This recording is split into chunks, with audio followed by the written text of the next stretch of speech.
سب سے امپورٹنٹ بات تو یہ ہے کہ وہ ایک شودا کی تقریب تھی جہاں بیوائیں بیٹھی تھیں، جہاں ان بچوں کی مائیں بیٹھی تھیں جنہوں نے اپنے پیارے کھوئے، ان کے باپ بیٹھے تھے اور وہ حیرانی سے دیکھ رہے تھے کہ یہ کیا کر رہا ہے. اور سب کو پتا ہے یہ جائے گا، ڈالر جمع کر لیے ہیں، 300 سے 400 ارب روپے کا گھپلہ ہے.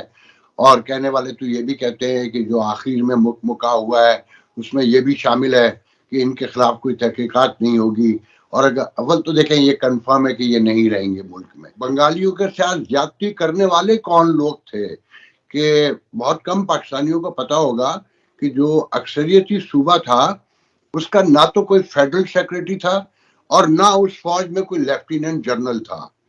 تو ایک داستان عظیم ہے وہ پوری. الزام لگا دینا، سیاسی مسئلہ قرار دینا اور سیاست دانوں کو آج کے گند کا بھی ذمہ دار قرار دے دینا اور بڑے آرام سے ایک جملے میں فارغ کر دینا کہ جی ہم سے بھی غلطیاں ہوئیں.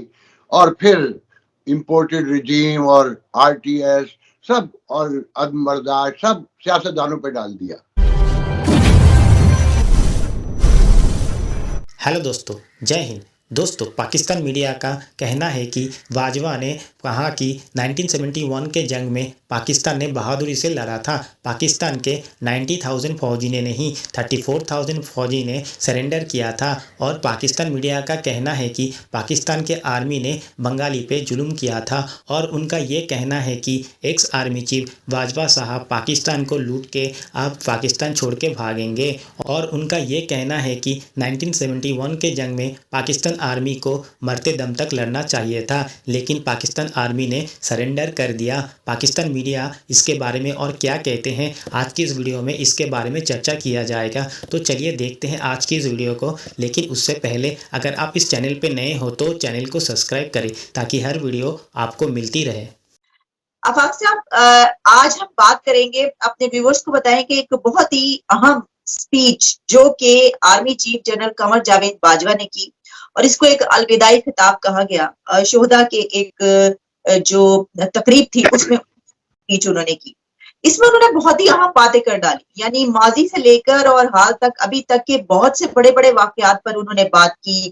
انہوں نے جمہوریت پہ بات کی، جیسا کہ ان کی ایک سب سے اہم بات سے ہم سٹارٹ کیے لیتے ہیں. سر، آپ کی طرف سوال میں یہ لے کر آ رہی ہوں کہ ہر جگہ پر جو ایک ہیڈ لائن نظر آ رہی ہے اس وقت جو پبلش ہو رہا ہے اس پہ یہ کہا جا رہا ہے کہ آرمی چیف نے کہا کہ میں آج ایک ایسے موضوع پر بات بھی کرنا چاہتا ہوں جس پر عموماً لوگ بات کرنے سے گریز کرتے ہیں.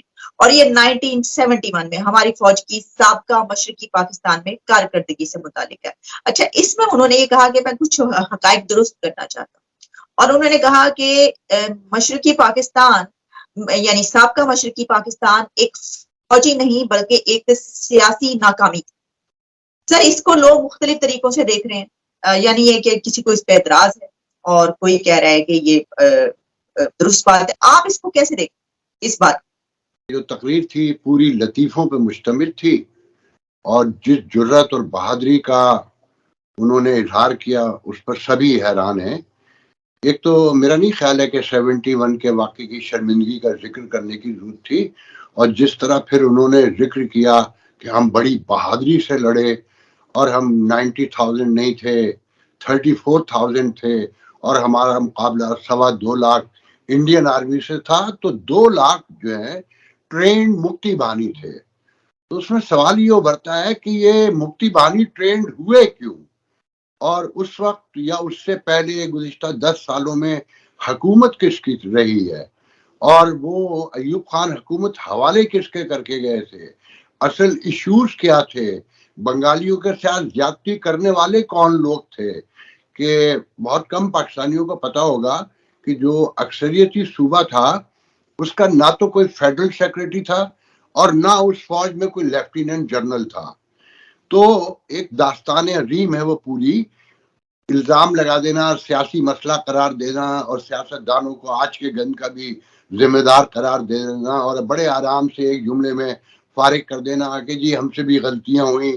اور پھر امپورٹڈ رجیم اور آر ٹی ایس سب اور عدم برداشت سب سیاست دانوں پہ ڈال دیا. سب سے اہم بات تو یہ ہے کہ یہ سیاستدان پیدا کس نے کیے؟ کیا یہ زمین سے خود اگے تھے یا انہیں عوام لے کر آئی تھی؟ وہ عمران خان ہو، نواز شریف ہو، ایکس وائی زی، کسی کا بھی نام لیجئے، یہ سب اسی نرسری سے آئے نا.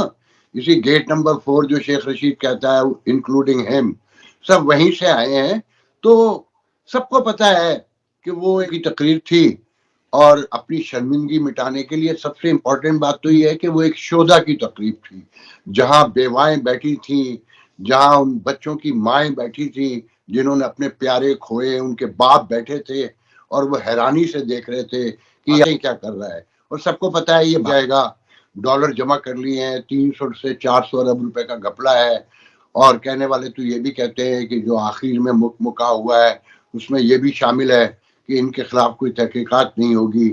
اور اگر اول تو دیکھیں یہ کنفرم ہے کہ یہ نہیں رہیں گے ملک میں.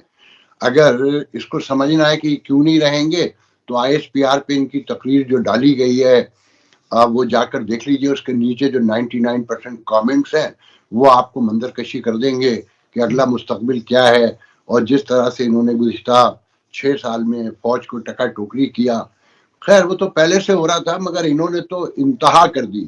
اور اب یہ کہنا کہ جناب ہم تو نیوٹرل ہو گئے ہیں اور ہم نے ریلائز کر لیا ہے، وہ ساری چیزیں آپ کے سامنے ہیں کہ گزشتہ 1-1.5 سال میں جو انہوں نے کیا ہے وہ بھی سب کو پتا ہے، سب کو نظر آ رہا ہے کہ مسنگ پرسنز ابھی بھی موجود ہیں، ابھی بھی سیاستدانوں کو مینیپولیٹ کیا جا رہا ہے، اب بھی وہی سارے کام ہو رہے ہیں، مگر یہ کہ اب زیادہ ڈھٹائی آ گئی ہے کہ ماننا نہیں ہے.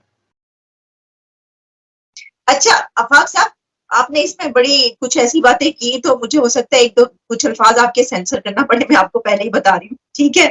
آپ جانتے ہیں مرضی ہے. جی ویسے تو میں اس وقت پاکستان میں نہیں ہوں، دبئی میں ہوں، لیکن اس کے باوجود ظاہر ہے کہ پاکستان ہم نے جانا ہے اور پاکستان میں ہم رہتے ہیں، تو کچھ اس طرح کی. اچھا دوسری بات یہ کہ میں آپ سے جاننا چاہتی تھی، ابھی جو ہم نے جس نقطے پر بات کی، اگر ہم اسی نقطے پر آئے، اور ہم نے جو یہ بات کی، انہوں نے اس میں یہ بھی کہا کہ جو سابق بھارتی army chief field marshal Manekshaw ہیں، انہوں نے بھی ہماری فوج جس بہادری سے لڑی اور بے مثال قربانیاں پیش کی، تو انہوں نے بھی اس کی تعریف کی.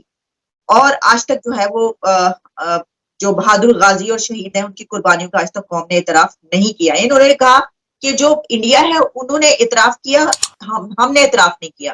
کیا یہ بات سچ ہے؟ انڈیا میں تو اندرا گاندھی نے یہ بھی کہا تھا کہ ہم نے 2 قومی نظریہ دریا برد سمندر برد کر دیا. تو انڈیا نے تو بہت سی باتیں کی ہیں. 1-2 واقعات میں کہا جاتا ہے کہ انڈیویجولی ہمارے فوجیوں نے کہیں نہ کہیں یقیناً ٹرین تھے، ایک منظم آرمی تھے، تو کہیں نہ کہیں داد شجاعت بھی دی ہوگی اپنے لوگوں کے خلاف.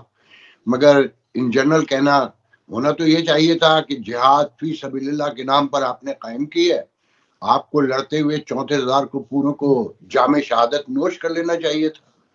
مگر آپ نے تو سرنڈر کیا. اور حیران کن طور پہ مجھے آج تک یاد ہے، میں بہت چھوٹا تھا مگر مجھے احساس تھا، شعور تھا کہ کیا ہو رہا ہے.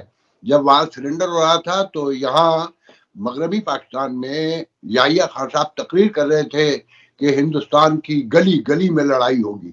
اقرار نہیں کر رہے تھے اور سرنڈر کیے ہوئے 24 گھنٹے ہو چکے تھے. قوم کو بیوقوف بنایا جا رہا تھا کیونکہ میڈیا نہیں تھا بڑا، لوگوں میں اویئرنیس بھی کم تھی، ایجوکیشن بھی کم تھی. ایک BBC ہوتا تھا، ایک ریڈیو پاکستان ہوتا تھا اور ایک پاکستان ٹیلی ویژن ہوتا تھا. میرے خیال میں پاکستان ٹیلی ویژن تو نہ ہونے کے برابر ہی تھا اس وقت. تو ہمیں نہیں پتا، مجھے نہیں یاد پڑتا کہ ایسا کوئی بیان موجود تھا، اور اگر ہوگا بھی تو ایگزیکیوشن تو دونوں طرف سے ہوتی ہے.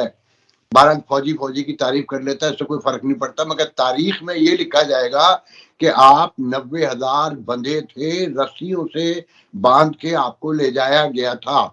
یہ ہے تاریخ. آپ کچھ بھی کہتے رہیے مگر جو لکھا جا چکا ہے وہ لکھا جا چکا ہے. دوستو آج کی اس ویڈیو میں فی الحال اتنا ہی. اگر آپ کو یہ ویڈیو پسند آیا تو ویڈیو کو زیادہ سے زیادہ شیئر کریں اور تاج نیوز چینل کو سبسکرائب کریں.